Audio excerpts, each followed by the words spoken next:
ባለፉት 7 የአረንጓዴ አሻራ መርሃ ግብር የተከናወነባቸው አመታት በርካታ ለውጦች ተመዝግበዋል። በተለይም ደግሞ በፀሐይና በጎርፍ ተጋላጭ ሆነው ለአካባቢው ማህበረሰብም ስጋትና የኑሯቸው ደግሞ ያለመመቸት ምክንያት ሆነው መቆየታቸው ይታወቃል። እነዚህም ቦታዎች እንዲያገግሙና ወደ ነበሩበት የተፈጥሯዊ ውበታቸው እንዲመለሱ ከማድረግ አንፃር በርካታ ውጤቶችን ማስመዝገብ ችሏል። በተለይም ደግሞ በእነዚህ የተራቆቱ አካባቢዎች ላይ የሚያገኟቸው ጠቀሜታዎችን ስንመለከት ከአካባቢዎች ላይ ለእንስሶቻቸው መኖን በማግኘት ረገድ ለማህበረሰቡም ደግሞ የህይወታቸው ስጋት የነበረውን ጎርፍ ከመቀነስና ሌሎችም የግብርና ስራዎቻቸውን በአግባቡ እንዲከውኑ ከማድረግ አንፃር ትልቅ ትሩፋትን ይዞ መጥቷል። ይሄ ከመጣ ወዲህ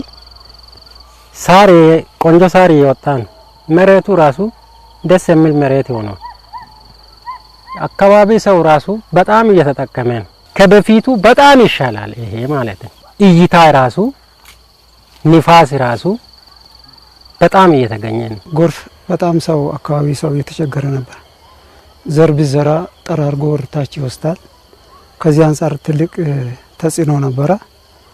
አሁን ይሄ ደም ደግሞ ከተተከለ በኋላ ያለው ነገር ከምንም በላይ ከምንጠቀመው በላይ ጎርፍ ተከላክሎልናል። ይሄ አሁን 3ኛ አመቱ ነው ከተተከለ ማለት ነው።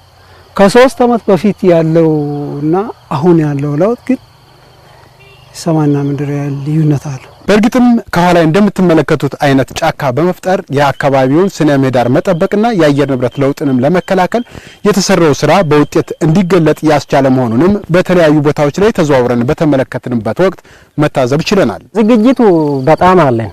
እየተቆፈረን ነው። አሁንም ከነሱ ጋር ሆነን በጣም እየመነጠረን እንደገና ጉድጓድ እየቆፈረን ዝግጁ ነን ለመተከል። በጣም ደስተኛ ነኝ። ልጆች አሉኝ። ልጆቼ ይሄን የተሻለ አየር እንዲያገኙ ተሻለ ኑሮ እንዲኖሩ ትልቅ አስተዋጽኦ አለው። ይገጽታ ልጆችን በዚህ መንገድ እንዲያልፉ ነው ማስበውና ቀጣዩ ጄኔሬሽን ደግሞ ይሄን ማየት አለበት፣ መስራት አለበት። ይሄ ክፍት ቦታ ካሁን በኋላ ክፍት ቦታ አይኖርም ብለን እንገምታለን። እንዲኖርም አንፈቅድም።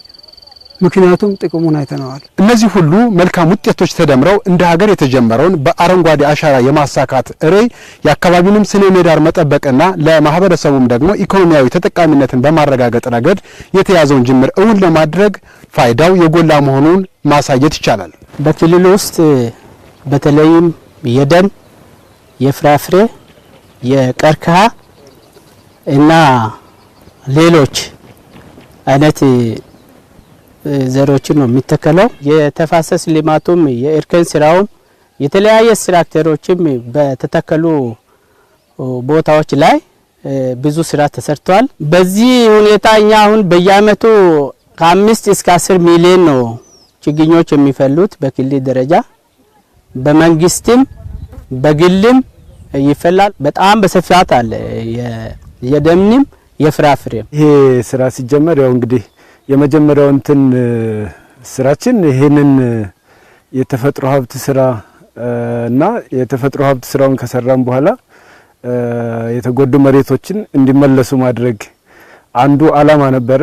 ሌላኛው ምናልባትም እየተከሰተ ያሉ ድርቆችን መከላከል የሚያስችል ስራ መስራት ነበረ። ሁለተኛ የደን ሽፋናችንን መጨመርና የተጎዱ መሬቶችን እንዲያገግሙ ማድረግ ነበር ትልቁ እንትና በየአመቱ የምናያቸው የጎርፍ አደጋዎች አሉ፣ የመሬት መራቆት አለ፣